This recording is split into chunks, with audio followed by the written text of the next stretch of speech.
Düşende, bülbüle gam düşende,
mənəm türk, önümə gələn hürk.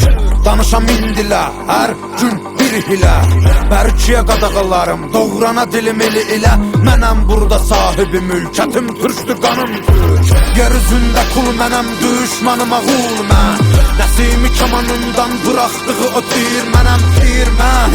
Qırmızı gözlərim çalxalayıb salaram bura toz, toz duman mən. Vermərəm aman mən bir bax heybətə, tanınaram qeyrətə. Bağlıyam risalətə, Babək kimi doğranamaya cüsarətə. Düşəm əgər isarətə, mübarizəm tək başıma yığınıza qəniməm. Əlimlə verəm vətənə paytəni, mən öncədən bir ki çoxunu bəliyərəm. Boyanam qana türkümü məliyərəm, ayaq olcu qurtlar rəqs eləyir, yer gəlir gəng eləyir. Əlim tüfəngimə, kim gəlir cəngimə, Polad Əşimov gənginə, hə kölgəmə hürkün, özün qorxuya bürkün. Mənim elimdir türküm şükür, şükür bükür bükür, yırtıcı ələmin vaxtıdır, artır qədəmi. Mədəminə səbəb olacam ey mənə deyən pan. Mənim Mehmetciklərim hər biri xan. Məni qan, vətənin hər yarasına geci tezi var, alınacaqdır intiqam. Bağır durmamışıq, qurulur plan, ay qıvrılan ilan bil. Qartalım baxır inan, qan qoxusu gəlir güman ki sığmır bura qorxular. Bizdə bunlar çoxdular, can dələnlər yurda, qan edənlər burada. Qüdrət artır nurdan, hörmət vardır burada. Kuzeydə çaxan günəş, güneydə parlar. Türküdür elim mənim, mala boğazımı darlar. Yellənə durmadan ölüm minən tablar. Türkəm diyər diyər qışqırar bu tarlar.